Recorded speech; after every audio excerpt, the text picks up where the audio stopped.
ഉണ്ടായ ദുരന്തത്തെക്കുറിച്ച് വിലയിരുത്തി, ഇതുവരെയുള്ള റിപ്പോർട്ടുകളെല്ലാം വിലയിരുത്തി, ഈ അപകടമുണ്ടായ ഇടയായ സാധ്യതകളെക്കുറിച്ചും അന്വേഷിക്കുന്നതിന് സാങ്കേതികവും നിയമപരവുമായ നടപടികൾ സ്വീകരിക്കുന്നതിന് തീരുമാനിച്ചിട്ടുണ്ട്. അതോടൊപ്പം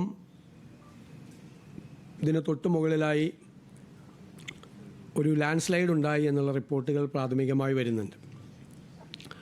അതുകൂടി പരിശോധിച്ച് കാര്യങ്ങൾ തീരുമാനിക്കും. കേന്ദ്ര സർക്കാർ ഈ തുരങ്ക നിർമ്മാണത്തിനായി പാരിസ്ഥിതിക അനുമതി കൊടുത്തപ്പോൾ കൊടുത്ത കർശനമായ നിർദ്ദേശങ്ങൾ ഇതിൻ്റെ നിർമ്മാണ കരാർ ഏറ്റെടുത്തിരിക്കുന്നവർ പാലിച്ചിട്ടുണ്ടോ എന്ന് പരിശോധിക്കും. അപ്പോൾ അപകട സാധ്യതകൾ എന്തെല്ലാം ഉണ്ട് എന്ന് പരിശോധിച്ചതിന് ശേഷമാണ് പണി തുടരാൻ പോകുന്നത്.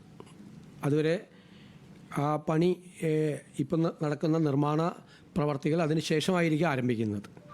അപ്പം അതിൻ്റെ വിശദമായ പഠനം, അപകടമുണ്ടായ കാര്യവും അതേ അവസരത്തിൽ കേന്ദ്ര സർക്കാരിൻ്റെ പാരിസ്ഥിതിക അനുമതി കൊടുത്തപ്പോൾ കൊടുത്ത കർശനമായ നിർദ്ദേശങ്ങൾ പാലിക്കപ്പെട്ടിട്ടുണ്ടോ എന്നുള്ള കാര്യവും, ഇത് രണ്ടാണ്, അന്വേഷണമാണ്.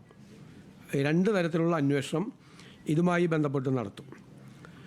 അതുപോലെ പബ്ലിക് സർവീസ് കമ്മീഷനുമായി ബന്ധപ്പെട്ട ഗുരുതരമായ ആരോപണങ്ങളാണ്, ഞെട്ടിക്കുന്ന ആരോപണങ്ങളാണ് പുറത്തു വരുന്നത്.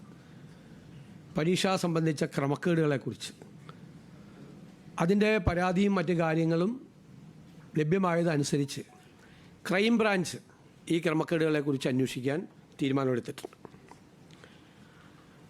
വിഴിഞ്ഞം പോർട്ടുമായി ബന്ധപ്പെട്ട് വിഴിഞ്ഞം ആ പോർട്ടിൻ്റെ ഭാഗത്ത് നിന്നുകൊണ്ട് അവരുടെ കമ്പനിയുടെ ഷെയറുകൾ 49% MSC എന്ന് പറയുന്ന കമ്പനിക്ക്, മെഡിറ്ററേനിയൻ ഷിപ്പിംഗ് കമ്പനിക്ക് കൊടുക്കുന്നതിനെക്കുറിച്ചുള്ള മുൻകൂർ അനുമതി വാങ്ങിക്കണം എന്നുള്ള കത്ത് കിട്ടിയത് മന്ത്രിസഭായോഗം ചർച്ച ചെയ്യുകയും ഇത് പരിശോധിക്കാൻ ഇതിൻ്റെ കൺസെഷൻ എഗ്രിമെൻറ്റും കേരളത്തിൻ്റെ താൽപ്പര്യങ്ങളും പരിശോധിച്ച് നിയമപരമായ കാര്യങ്ങൾ പരിശോധിച്ച് നിർദ്ദേശങ്ങൾ നൽകാൻ ഇപ്പോൾ തന്നെ നേരത്തെ തന്നെ രൂപീകരിക്കപ്പെട്ടിട്ടുള്ള വിഴിഞ്ഞം പോർട്ടുമായി ബന്ധപ്പെട്ട് രൂപീകരിക്കപ്പെട്ടിട്ടുള്ള എംപവേർഡ് കമ്മിറ്റിക്ക് ചീഫ് സെക്രട്ടറി അധ്യക്ഷനായിട്ടുള്ള എംപവേർഡ് കമ്മിറ്റിയെ ചുമതലപ്പെടുത്തി. ആ എംപവേർഡ് കമ്മിറ്റിയുടെ തീരുമാനം വീണ്ടും മന്ത്രിസഭ അത് പരിശോധിക്കും. കേരളത്തിൻ്റെ ഒരു താൽപ്പര്യവും ബലീകരിച്ചുകൊണ്ടുള്ള ഒരു തീരുമാനവും സംസ്ഥാന സർക്കാർ എടുക്കില്ല എന്ന തീരുമാനം കൂടി എടുത്തിട്ടുണ്ട്.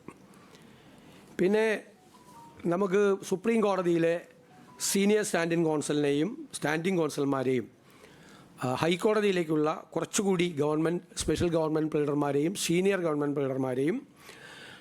പ്ലീഡർമാരെയും നിയമിച്ചിട്ടുണ്ട്.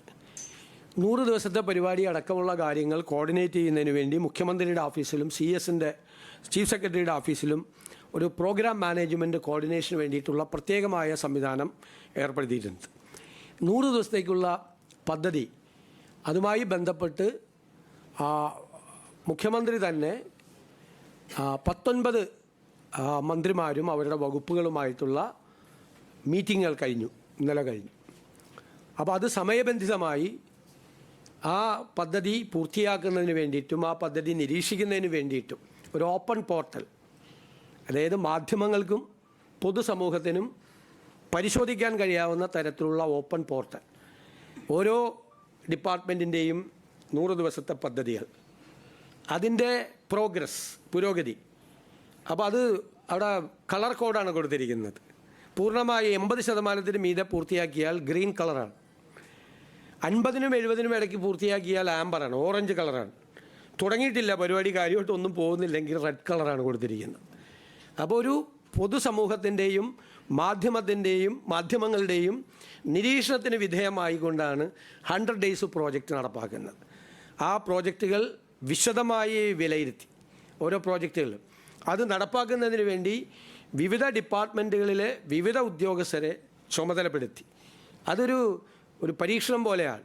ഏറ്റവും ഭംഗിയായി ഫോളോ അപ്പ് ചെയ്ത് ഏറ്റവും കൃത്യമായി 100 ദിവസത്തിനുള്ളിൽ ഈ പദ്ധതികൾ മുഴുവൻ പൂർത്തിയാക്കാൻ വേണ്ടിയിട്ടുള്ള വലിയൊരു ശ്രമമാണ് അത് ആരംഭിച്ചിട്ടുള്ളത്. അപ്പം നിങ്ങൾക്കും മാധ്യമങ്ങൾക്കും അതിൻ്റെ പീരിയോഡിക്കലായിട്ടുള്ള പ്രോഗ്രസ് റിപ്പോർട്ട് ചെയ്യാനും എന്താണ് ഓരോ ഡിപ്പാർട്ട്മെൻറ്റിലും നടക്കുന്നതെന്നും മനസ്സിലാക്കാൻ വേണ്ടിയിട്ടുള്ള ആദ്യമായിട്ടാണ് ഇന്ത്യയിൽ ഇങ്ങനെ ഒരു സംവിധാനം ഒരു സംസ്ഥാനത്ത് ചെയ്യുന്നത്.